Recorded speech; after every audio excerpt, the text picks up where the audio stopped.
Hello, and thank you for tuning in today to Issues of Interest from Baker Newman Noyes, where we cover assurance, tax, business advisory, and technology topics and trends affecting the banking and financial services industry. I'm Joe Jalbert, and I lead the banking and financial services practice here at BNN. Banks and financial institutions are constantly navigating volatility and change. Here at Issues of Interest, we help you stay current on what's happening in the industry so you can achieve success for your institution. Now, let's get into the episode.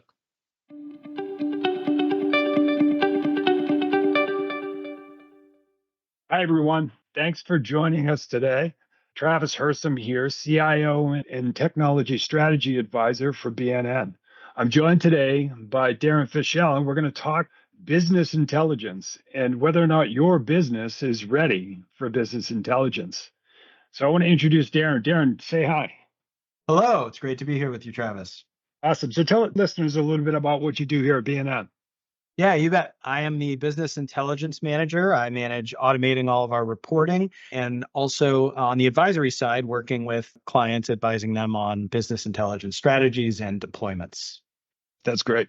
Hey, and I really want to get into this topic around BI, but before we do that, I just want to mention in the news, I don't know if you saw this, there's about 200 musicians that wrote an open letter to the AI community, basically stating that AI and a lot of the tools that are out there are essentially an assault on human creativity. And they're really making a plea for technology companies, AI firms, all of this activity that's out there to really restrict the ability to use their content as a learning source to create new content. You think that statement about an assault on human creativity is really intriguing. Isn't that wild?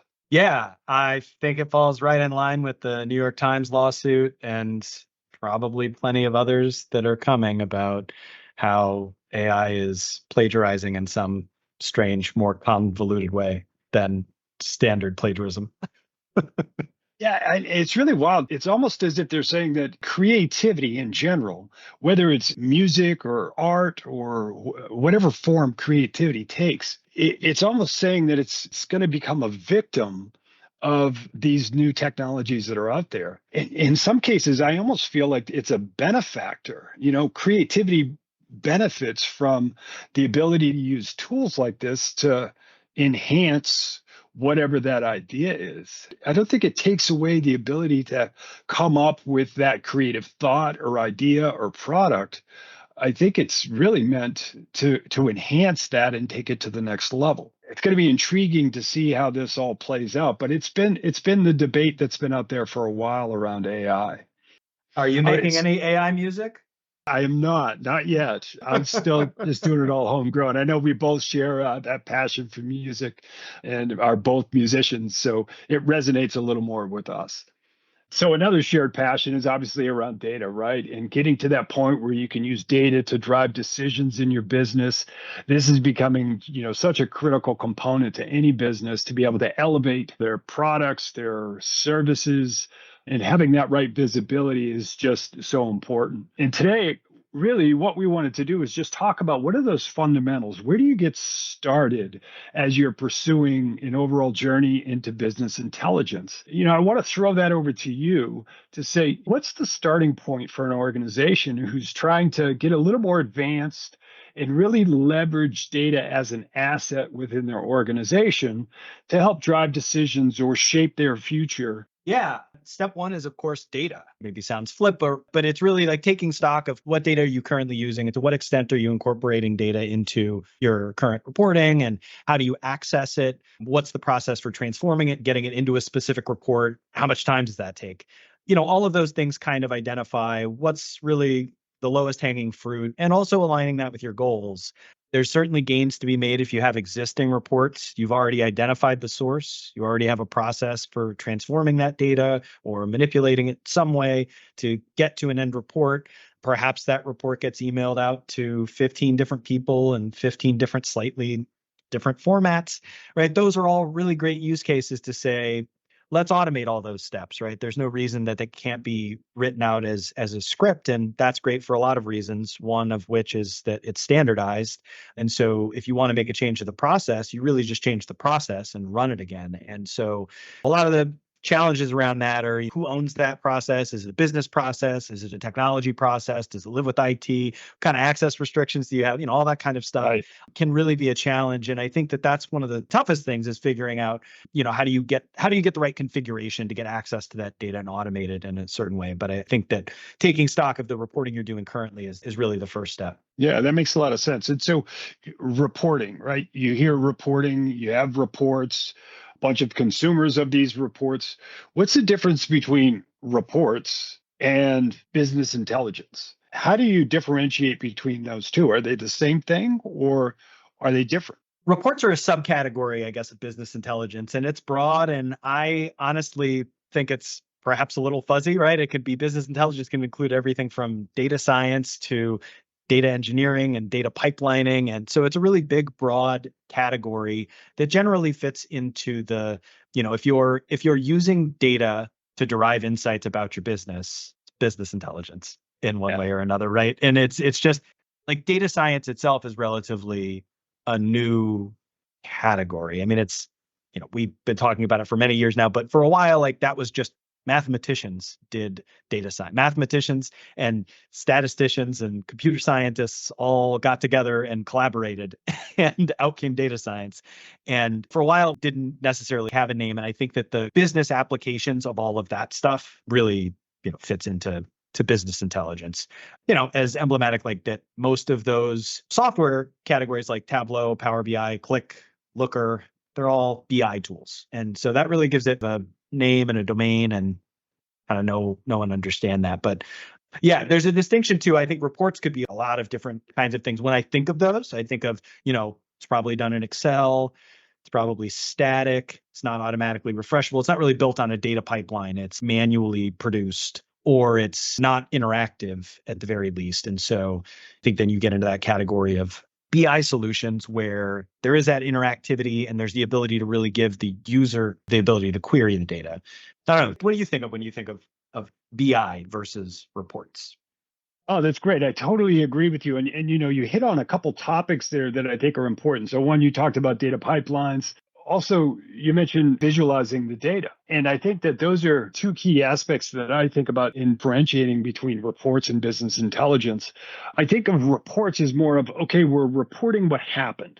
We're reporting the past and we're showing it in a way that can let you make your own conclusions.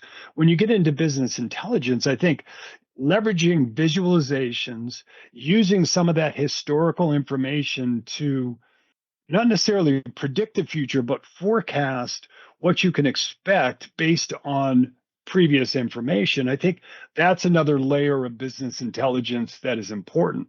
And then to the pipeline stuff, which I want to hear you go a little bit deeper on pipelines and on visualizations. But with pipelines, I think that's the other piece of this and that comes down to that data model, is the ability to build a data warehouse or a data lake from multiple sources where you can bring all that information into one data model that allows you to go deeper and have more dimensional data to be able to interact with. That was another key thing you talked about, was being able to interact with the data in a meaningful way to get to the answers that you're looking for. To me, that's how I differentiate between reports and business intelligence. Maybe talk a little bit about where you get started. I think you've mentioned in the past, data quality, visualizations, those are all core. Once you've identified the data that you need, then you get into some of these other items. Maybe start with data quality, because that's just super important for any reporting or BI approach. Yeah, and I think if a business hasn't done what's called exploratory data analysis, it's just a standard phase of trying to understand a data set, that's an important place to start. You could certainly just Google some strategies for doing exploratory data analysis with your data. But really what that's aiming to do is to identify some of the shape of your data and whether you have perhaps missingness or just really the overall completeness of the data, with the intent of understanding better what kinds of questions should I expect to answer with this data? And are there any potential pitfalls in trying to answer a certain question, given any weaknesses or issues with the data, right? And it might just be that you think you have a lot of data, but really you don't have that much historical data, right? If you only have 3 years of data and 2 of those were pandemic years, you might not be able to get really a sense of seasonality in the business in the same way that you would with another source. So those types of things are just really basic things to think about that kind of require like stepping back and taking a look at that. But assuming that you have a report that's already set up and you've already thought about, is this data going to answer my question? You're already producing those reports. You could really move on to the data pipeline step, at least for that use case, to really try and assess the value of automating that. And, of course, it depends on like how often that's done. But even if it's not a significant time savings, as I mentioned before, you get really a savings in both just standardizing how that process is done. And there certainly could be a lot of manual steps that are involved there, or just other potential errors that are introduced from manual data entry.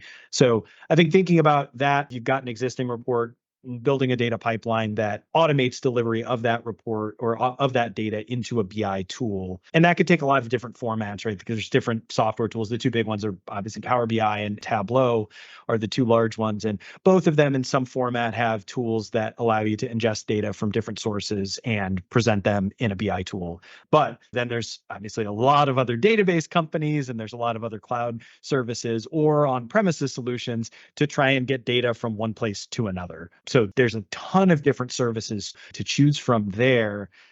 But I think for smaller, if you're just getting started, really the question is, how do you get the data into a BI tool repeatedly and in a standardized process? And there's a lot of ways to do that without a lot of infrastructure. So when you talk about bringing in multiple data sources, which I think is critically important, as I said earlier about, having the multiple dimensions of that data, but when you're coming in from separate systems into this central data model, what's the way that you can establish the relationships from those different data sources?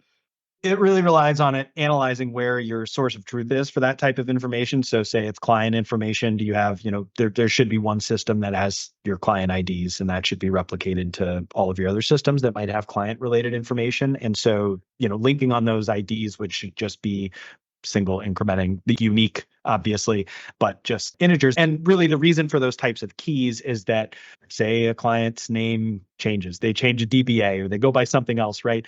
You change the name and the ID doesn't change. You've got all that linkage back to that historical information, and it's just presented with a new name. And that goes the same thing for all of your other types of dimensions, which really gets into a more in-depth conversation. As once you start thinking about these data pipelines, you start to look at what is the actual structure of the transactional data that my company relies on. And, that's going to be modeled to work with whatever transactional system is running your business. It's not necessarily optimized or designed for reporting out the types of results that you want. And so those connections and that structure, the way that you inspect that and then prepare that for reporting scenarios is generally called the semantic layer, where you're taking all that stuff and doing exactly what you described, maybe matching up the client ID from one source to another source and building those connections in that semantic layer, so that when you get into reporting, a lot of these tools are really drag and drop. And that's the end goal, is allowing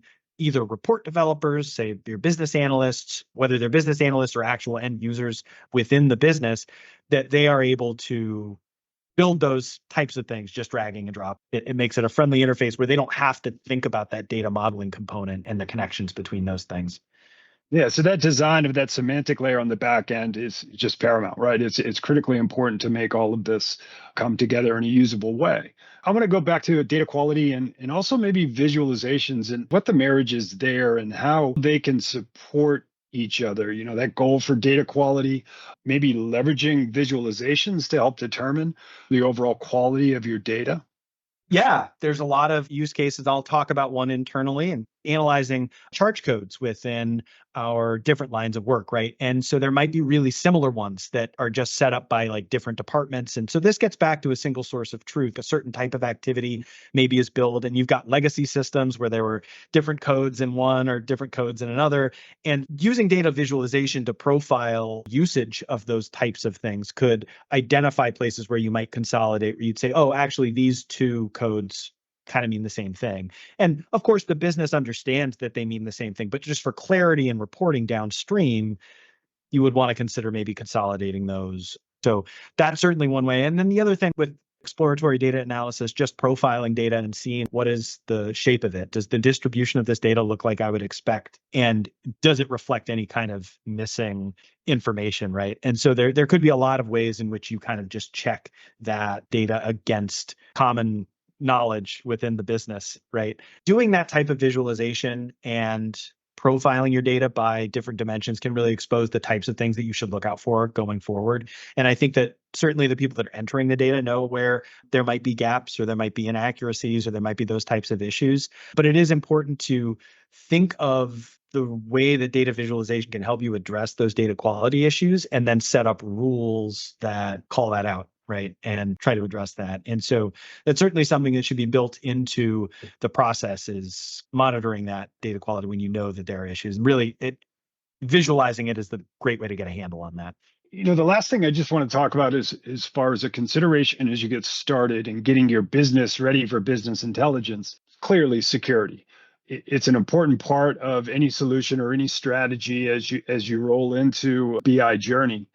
Can you just highlight a couple of areas of importance around defining the right security models and the different levels within your organization and what types of information those levels should be able to see, and just overall governance in relation to security? Yeah, absolutely. I think the most important thing overall is trying to avoid permissions at the individual level and having group-based permissions to the extent that you can. Really it comes down to having a single source of truth for those permissions. So if you have a staff group that should have a certain row of, say, managers in a certain region, that is a defined group within your other security policies. And that aligns with, in our case, like Azure, our Active Directory has groups that are aligned with that, and that they are used then for permissions in BI tool. So that's really important. And that pertains across, really like any kind of identity access management approach. You should take that same strategy with those rules. And then within any BI tool, or particularly Power BI and Tableau, there's row level security configuration that you can set on a particular data source. And that's really, really powerful for one primary reason, is that those rules apply when you give people access to the data set itself. And so that's what's really powerful, is that in those self-service scenarios, you've already defined what people can see. And so you can kind of offload that concern and just provide that data set, knowing that somebody can do their own analysis and that they have a boundary of what permissions or what access they're going to be able to get to that underlying data. And so that's really important to understand and test. And that's its own, certainly that takes a bit of work, but it is a really incredible feature of those types of tools. And there's other approaches and other ways to think about that. But that's something that certainly should be incorporated as early as you can, because that kind of configuration does have other implications for how many different data sets you might spin up, or how you approach kind of self-service analytics. But I think having that defined, really group permissions, and also looking into row level security options with whatever BI platform you're using is really important. Yeah, no, I totally agree. And I think setting those security levels and doing it in groups and in a way that you can kind of manage and monitor moving forward makes sense. And I think also, as a complement to that, if you look at it from the data side, I think really going through data classification exercise too, to say, okay, this data element here is classified as confidential or protected. And so there's only a certain level within your organization that should be able to view that protected information. And so that data classification, I think companies, and maybe even informs your security model that you're doing from an access standpoint. I think, those two go hand in hand when thinking about overall security. Yeah, I think in general, that fits into the broader category. When you're building any of these BI tools, really the aim is you're kind of curating a database that the end user is using. You're taking a subset of your data, you're defining all these rules, you're doing all this stuff so that you're really just curating a subset of this validated database that you can then give users access to. And so it's really just kind of another layer on top of all of those, the transactional systems that you have. All right. Well, this has been great, Darren. I always love chatting with you and getting down into the weeds and talking about some of these things. And hopefully our listeners have found this valuable. I think we hit on some key areas today, right? We talked about data pipelines. We talked about data quality, visualization, and we talked about security, along with a few cool AI and music things up front. But hopefully, all of our listeners enjoyed that. And again, I really appreciated spending some time with you, Darren. Yeah, same here, Travis. And it was really great to join the podcast. And I'm excited to hear any feedback from our listeners. Awesome. Well, we're always going to be sharing updates and developments and ideas that we have to help educate the audience out there on some things to think about when you're pursuing business intelligence and your overall strategy and your journey into really leveraging data as an asset in your organization. Thanks, everybody, for listening, and we'll talk to you soon.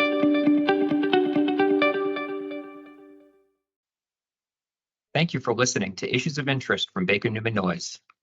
The BNN banking team thrives on solving complex business challenges and helping institutions meet their goals. You can find more of our industry content and subscribe to our newsletter at bnncpa.com. If you'd like to connect with a member of our team, email info@bnncpa.com. Bye now.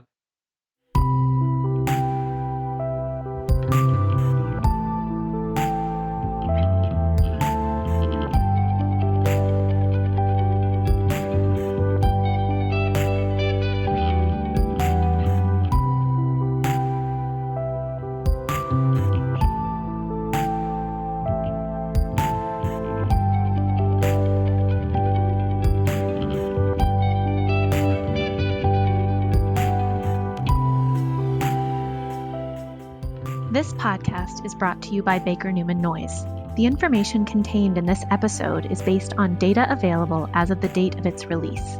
BNN is under no obligation to update this information as changes occur. BNN podcasts, events, and publications are intended to provide general information to our clients and friends. It does not constitute accounting, tax, or legal advice, nor is it intended to convey a thorough treatment of the subject matter. The information in this podcast may or may not apply to your individual situation. Consult a professional for help applying these concepts to your personal circumstances.